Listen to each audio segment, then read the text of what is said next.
હા, તો હવે આજે આપણે જોઈશું સુવાહકોનું સ્થિત વિદ્યુતશાસ્ત્ર અને એમાં મુદ્દો છે આપણો ધાત્વિક ધનવાહકો માટેના સ્થિત વિદ્યુતશાસ્ત્રના પરિણામની નોંધ સમજાવવાની છે. ટૂંકમાં એવું કહેવામાં આવે છે કે કોઈ પણ ધાતુ હોય એ ધાતુને તમે વિદ્યુત ક્ષેત્રમાં મૂકો કે વિદ્યુત ક્ષેત્રમાં ન મૂકો, એ વિદ્યુત ક્ષેત્રની હાજરી હોય કે વિદ્યુત ક્ષેત્રની ગેરહાજરી હોય ત્યારે એ ધાતુ ઉપર શું પરિણામ જોવા મળે છે એની આપણે ચર્ચા કરવાની છે.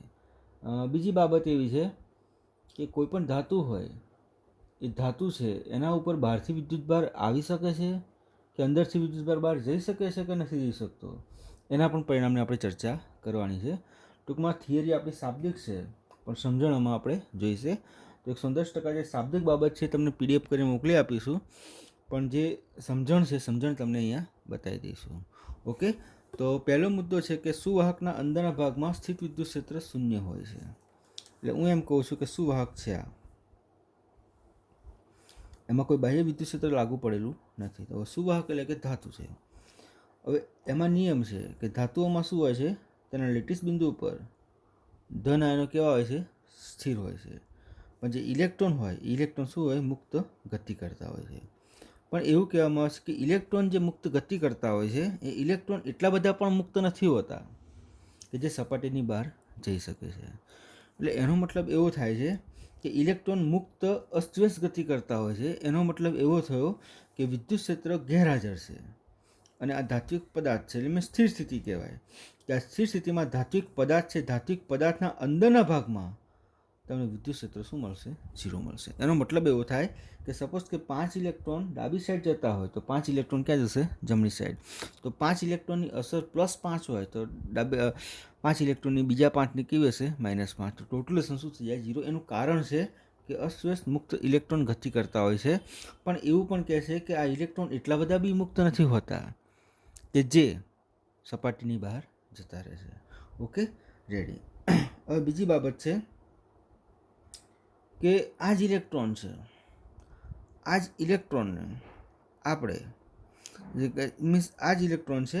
હવે આ ધાત્વિક સુવાહક પદાર્થ છે, એ ધાત્વિક સુવાહક પદાર્થને આપણે બાહ્ય વિદ્યુત ક્ષેત્રમાં મૂકીએ છીએ તો શું થાય છે આપણે એ જોવાનું છે. જોઈ લે.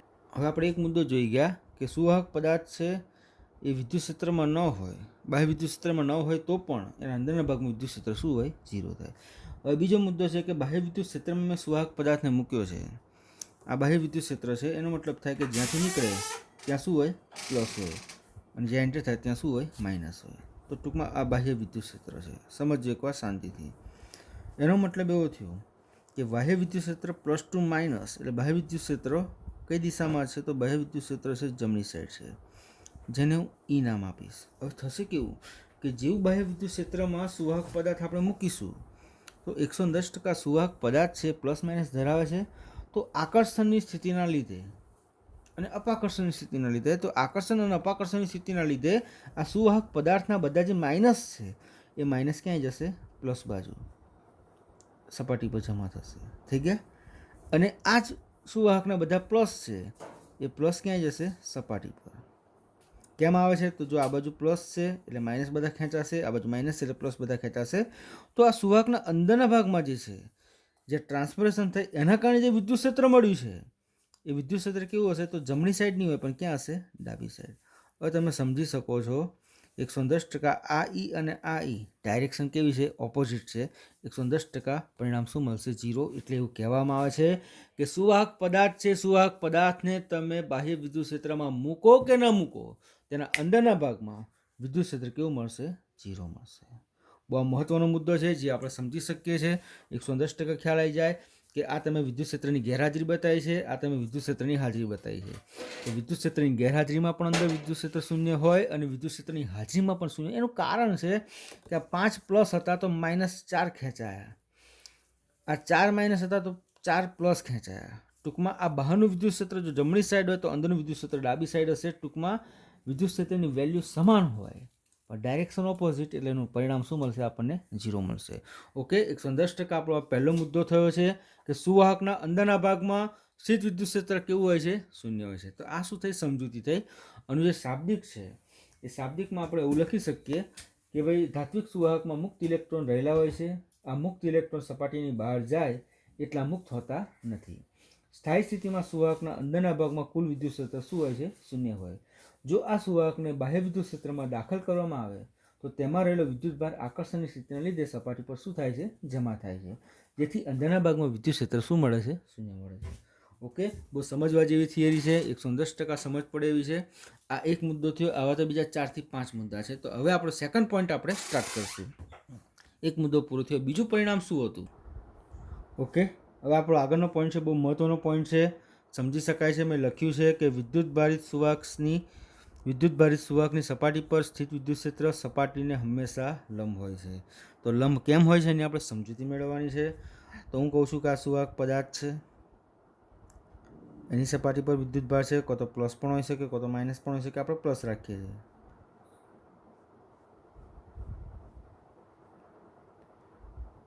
ધન વિદ્યુતભારિત રહેલો છે. હવે એવું કહેવામાં આવે છે કે આ જે વિદ્યુતભાર રહેલો છે, ઓકે, એ વિદ્યુતભારનું વિદ્યુત ક્ષેત્ર હોય તો અહીંયા કોઈ પણ બિંદુએ વિદ્યુત ક્ષેત્ર જોશો તો 110% સપાટીને કેવું મળશે? લંબ જ મળશે. તો આપણને પ્રશ્ન થાય કે સાહેબ કે સપાટીને લંબ જ કેમ હોય, સમાંતર કેમ નથી હોતું? તો હું તમને એકવાર સમજાવી દઉં, જોઈ લેજો. આ રીતે સમજી શકાય કે હંમેશા જે વિદ્યુતભાર સપાટી પર રહેલો છે એ સપાટી પર રહેલા વિદ્યુતભારનું વિદ્યુત ક્ષેત્ર હંમેશા સપાટીને કેવું હોય છે? લંબ હોય છે. તો એના પાછળનું કારણ તમને સમજાવી દઉં છું.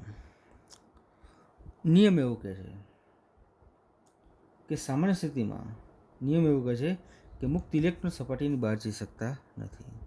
પણ જો વિદ્યુત ક્ષેત્ર સપાટીને લંબ ન હોય અને સમાંતર હોય તો શું થાય? તો સમજો, આપણી પાસે સૂત્ર છે work is equal two integration EdL cos theta. કાર્ય ક્યારે થાય? તો cos થીટા 1 હોય તો થાય. હવે cos થીટા 1 ક્યારે હોય? તો cos 0 હોય તો શું થાય? 1 થાય. એનો મતલબ એવો થાય કે E અને dl કેવા હોય? સમાંતર. તો એનો મતલબ એવો થાય કે જો સમાંતર ઘટક હોય વિદ્યુત ક્ષેત્રનો, તો જો વિદ્યુત ક્ષેત્રનો સમાંતર ઘટક હોય તો 110% મુક્ત ઇલેક્ટ્રોન બહાર નીકળી જશે. ક્યાં નીકળી જશે? બહાર નીકળી જશે. પણ મેં તમને આગળ જ વાત કરી કે મુક્ત ઇલેક્ટ્રોન એટલા પણ મુક્ત હોતા નથી કે સપાટીની બહાર નીકળી જાય. તો એના માટે એવું કહી શકાય છે કે વર્ક થતું નથી, મુક્ત ઇલેક્ટ્રોન બહાર જતા નથી, તો વર્ક શું થાય? 0 થાય. વર્ક 0 ક્યારે થાય? તો cos થીટા કેવો હોવો જોઈએ? 0 હોવો જોઈએ. cos થીટા 0 ક્યારે થાય? તો 110% થીટા કેવો હોય? 90 હોય. તો ટૂંકમાં કહી શકાય કે E પરપેન્ડિક્યુલર શું થશે? dl થશે. ટૂંકમાં કહી શકાય છે કે વિદ્યુત ક્ષેત્ર એ સપાટીને કેવું હશે? લંબ હશે. ઓકે, તો આની પણ સામાન્ય તમારે જો શાબ્દિક લખવું હોય તો લખી શકાય કે જો વિદ્યુત ક્ષેત્ર સપાટીને લંબ ન હોય તો સપાટીને સમાંતર ઘટક મળે, અને જો સમાંતર ઘટક મળે તો સપાટીનો મુક્ત વિદ્યુતભાર બળ લાગતા શું કરવા માંડે? ગતિ કરવા માંડે, કારણ કે કાર્ય થયું, જે શક્ય નથી. જેથી કહી શકાય કે જે વિદ્યુત ક્ષેત્ર સપાટીના દરેક બિંદુએ કેવું હોય છે? લંબ હોય છે. ઓકે, તો આ આપણો સેકન્ડ પોઈન્ટ થયો. સેકન્ડ પોઈન્ટ આપણો પૂરો થયો. બીજું પરિણામ છે, તો બે પરિણામ જોઈ ગયા આપણે કે સુવાહકના અંદરના ભાગમાં સ્થિત વિદ્યુત ક્ષેત્ર શૂન્ય હોય છે અને વિદ્યુતભારિત સુવાહકની સપાટી પર સ્થિત વિદ્યુત ક્ષેત્ર સપાટીને લંબ હોય છે. અંદર વિદ્યુત ક્ષેત્ર નથી હોતું, સપાટી પર વિદ્યુતભાર આવી ગયા, પણ એ વિદ્યુત ક્ષેત્ર કેવું હોય? 110% સપાટીને કેવું હશે? લંબ હશે. ઓકે, તો આપણો આ થયો બીજો પોઈન્ટ. હવે આપણે જોઈશું ત્રીજો પોઈન્ટ. ઓકે, આગળનો પોઈન્ટ છે આપણો ત્રીજો પોઈન્ટ. તમને કહે છે સ્થાયી સ્થિતિમાં સુવાહકના અંદરના ભાગમાં વધારાનો વિદ્યુતભાર હોઈ શકે. એનો મતલબ એવું કહેવામાં આવે છે કે આ સમજણમાં કે કેમ ન હોઈ શકે. તો એવું કહે છે કે સ્થાયી સ્થિતિ છે. હવે સ્થાયી સ્થિતિમાં એવું કહે છે કે અંદરના ભાગમાં વિદ્યુત ક્ષેત્ર કેવું હોય? શૂન્ય હોય.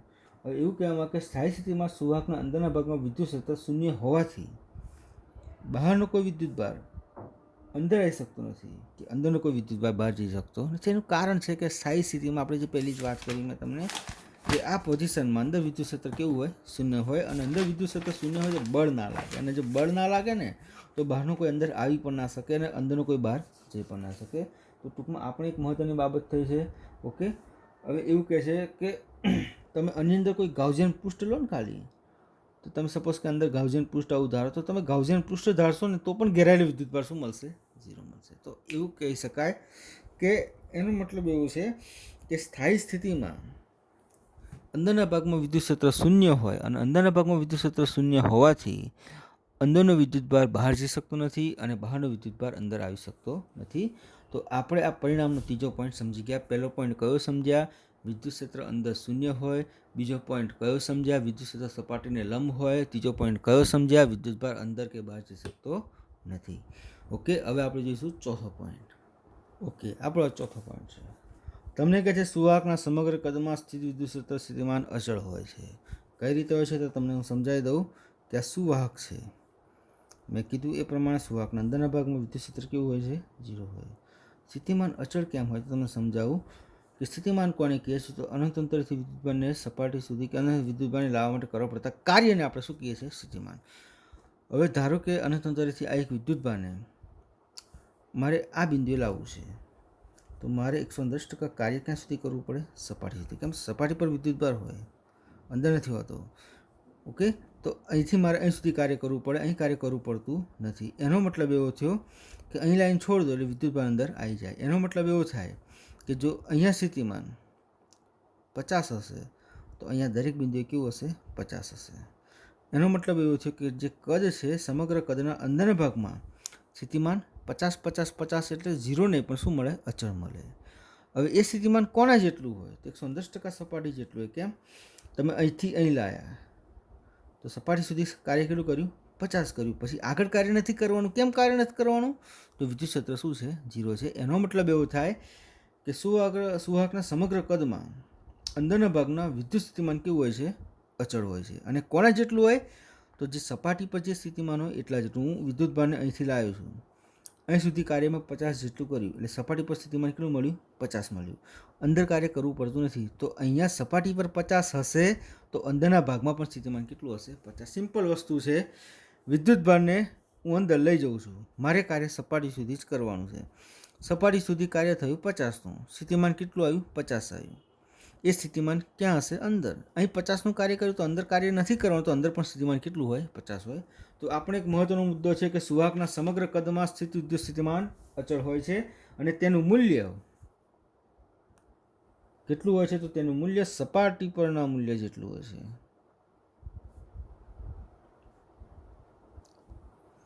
તો આ થયો આપણો ચોથો પોઈન્ટ થયો. ઓકે, હવે એક આપણે પાંચમો પોઈન્ટ જોઈશું, એ પણ મહત્વનો છે. ઓકે, બરાબર. આપણે વિદ્યુત ક્ષેત્રનું સૂત્ર મેળવવાનું છે. Okay, ready.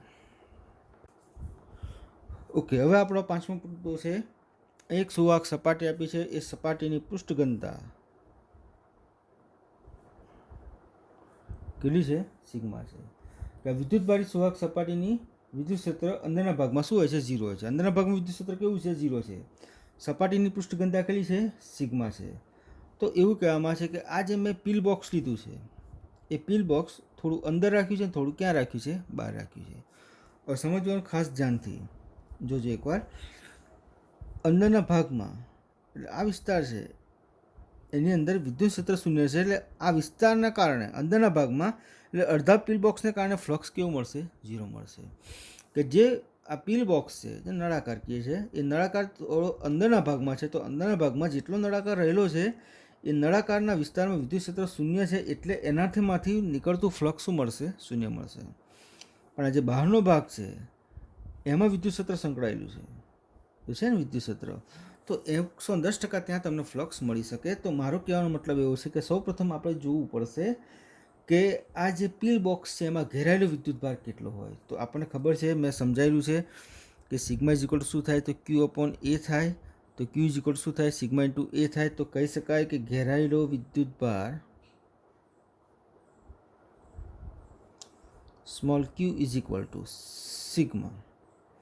હવે હું એમ કહું છું કે આ જે પિલ બોક્સ છે એ પિલ બોક્સનું ક્ષેત્રફળ કેટલું છે? ds છે, સૂક્ષ્મ ક્ષેત્રફળ. અને ક્ષેત્રફળ સદિશ હંમેશા કે સપાટીને લંબરૂપે બહારની દિશામાં. Okay, ready. એટલે શું લખાશે? q is equal sigma into ds થશે. ત્યાં એક પોઈન્ટ આવી ગયો.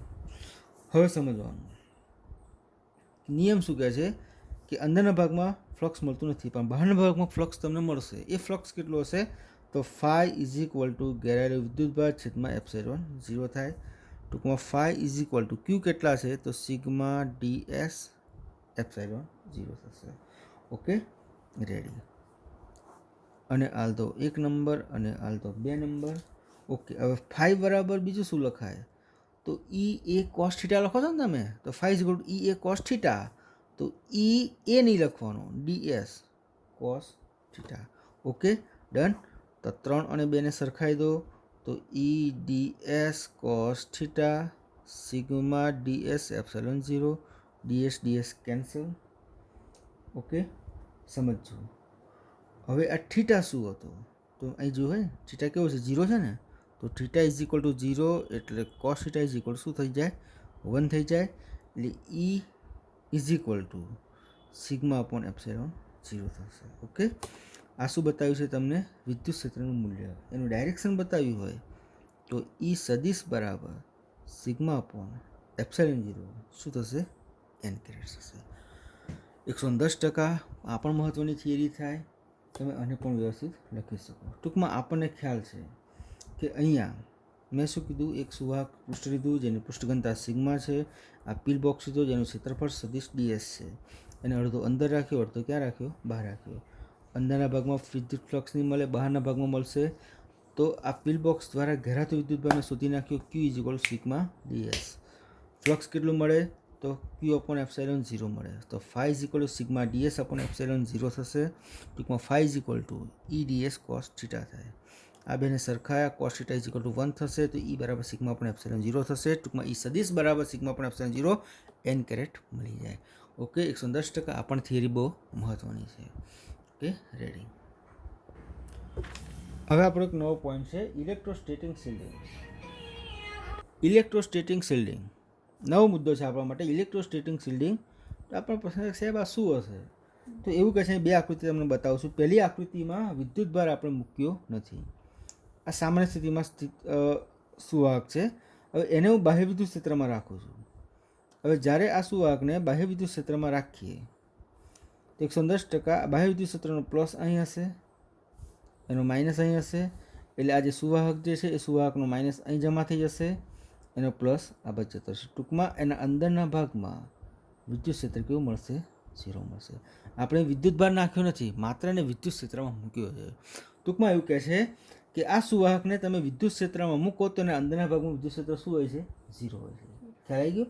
હવે બીજી વાત છે અહીં જોઈ લો કે હવે સુવાહકમાં પણ વિદ્યુતભાર નાખીએ. હવે આ સુવાહક છે, હવે હું વિદ્યુતભાર નાખું છું. હવે બધા વિદ્યુતભાર કેવા નાખ્યા છે તો પ્લસ નાખે, સમજજો કો શાંતિથી. હવે જેવા પ્લસ વિદ્યુતભાર નાખીશ તો આ સુવાહકના બધા માઇનસ છે એ ક્યાંય જશે સપાટી પર. એનો મતલબ એવો થાય આકર્ષણની સ્થિતિને કારણે માઇનસ બધા સપાટી પર આવશે અને એના અંદરના ભાગમાં 110% વિદ્યુત ક્ષેત્ર કોઈ મળવાનો નથી. એટલે એનો મતલબ એવો થયો કે તમે વિદ્યુતભાર નાખો કે ન નાખો, સુવાહકના અંદરના ભાગમાં વિદ્યુત ક્ષેત્ર શું હોય છે શૂન્ય હોય છે. ટૂંકમાં એવું કહે છે કે સુવાહકની અંદરની બખોલ, આ જે આ બખોલ છે ને આ બખોલ, આને બખોલ કહેવાય કે અંદરની બખોલ છે એ બખોલ બહારની વિદ્યુત અસરોથી હંમેશા શિલ્ડિત હોય છે. અંદરની બખોલ છે એ બખોલ વિદ્યુત ક્ષેત્ર છે એનાથી શું હોય છે શિલ્ડિત હોય. અંદર વિદ્યુત ક્ષેત્ર નથી હોતું પણ આ બખોલ છે વિદ્યુત ક્ષેત્ર ત્યાં 0 હોય છે પણ એ બખોલ છે એનાથી આવૃત થયેલી હોય છે. તો ટૂંકમાં એવું કહે છે બખોલની અંદર વિદ્યુત ક્ષેત્ર હંમેશા શૂન્ય હોય છે અને આ ઘટનાને શું કહેવામાં આવે છે ઇલેક્ટ્રોસ્ટેટિક શિલ્ડિંગ કહેવામાં આવે છે. ટૂંકમાં ઇલેક્ટ્રોસ્ટેટિક શિલ્ડિંગ આપણા જીવનમાં બહુ મહત્ત્વનું પણ થઈ શકે છે. જ્યારે વીજળી પડતી હોય ત્યારે તો તમને શું કહે છે જો સમજવાનું કે સુવાહક જે છે સુવાહકમાં વિદ્યુતભાર નાખવામાં આવે તેમ છતાં પણ અંદર વિદ્યુત ક્ષેત્ર 0 મળે છે. તો એક સામાન્ય ઉદાહરણ તમને હાલ દઉં કે આ કાર છે, બરાબર. ઓકે જોઈ લેજો. એ કાર આપણને ખબર છે કે કારની આખી બોડી કેવી હોય છે સુવાહક હોય છે. હવે સપોઝ કે વીજળી પડે છે, શું પડે છે વીજળી પડે છે. તો સપોઝ કે વીજળી પડે છે એનો મતલબ એવો થયો કે આ જે કાર છે શેમાં આવી વિદ્યુત ક્ષેત્રમાં આવી. હવે જો તમે કારની અંદર બેઠા હોય એટલે તમે મુદ્દો ક્યાં છે તમે ઇલેક્ટ્રોસ્ટેટિક શિલ્ડિંગમાં બેઠા છો. આ કઈ બખોલમાં બેઠા, આકૃતિમાં જુઓ ને તો આ જે બખોલ બતાય છે બખોલની અંદર તમે બેઠા કહેવાય. કે જો વીજળી પડતી હોય અને તમે કારની અંદર બેઠા હોય તો 110% તમને કોઈ જાતની તમારા પર વીજળી પડવાની નથી. એનું કારણ શું છે તો આખી કાર છે એ કેવી છે ધાતુની બનેલી છે. ઓકે અને એવું કહે છે કે વિદ્યુતભાર આવ્યો છે. ટૂંકમાં વિદ્યુત ક્ષેત્રમાં તમે રહેલા છો, ટૂંકમાં વીજળી પડે છે, ટૂંકમાં આખું આ બોડી શું હોય છે વિદ્યુત ક્ષેત્રવાળી હોય પણ અંદરના ભાગમાં વિદ્યુત ક્ષેત્ર શું હોય છે 0 હોય. તો આ ઘટના છે ને ઇલેક્ટ્રોસ્ટેટિક શિલ્ડિંગ કહેવાય. મારો કહેવાનો મતલબ એવો છે કે આ જે કાર છે એ કાર પૂરેપૂરી ધાતુની બનેલી છે, તમે અંદરના વિસ્તારમાં બેઠા છો, એનો મતલબ કે તમે આ બખોલમાં બેઠા છો, એટલે બહાર ગમે તેટલી વીજળી પડશે તો તમારા શરીરને નુકસાન થવાનું નથી. એનો મતલબ એવો થાય કે વીજળી પડે એ દરમિયાન જો તમે કારમાં હોય તો કારમાંથી બહાર નીકળવું, જેથી કરીને વીજળીની અસર તમારા પર થઈ શકતી નથી. તો આ મહત્વનો મુદ્દો હતો ઇલેક્ટ્રોસ્ટેટિક શિલ્ડિંગ. આપણે એક સમજવા જેવી બાબત છે. તો હવે આપણે કાલે જોઈશું નવો મુદ્દો આ ચેપ્ટરનો, સુવાહકનું કેપેસિટન્સ. આપણે લગભગ આ ચેપ્ટર આઈ થિંક 75% પૂરું થવા આવ્યું છે. અને કેપેસિટર આપણો મહત્વનો મુદ્દો થાય ચેપ્ટરનો. કેપેસિટર એક એવું યંત્ર કે જે વિદ્યુત ભારનો શું કરે, સંગ્રહ કરે. આપણને ખબર છે કે પંખામાં કેપેસિટર હોય છે, તો આપણે એની ડિટેલમાં વાત કાલના વિડીયોમાં કરી લઈશું, સુવાહકનું કેપેસિટન્સ. Okay, ready. આનું જે હું PDF મોકલું ફોટો પાડીને 110% જોઈ લેજો.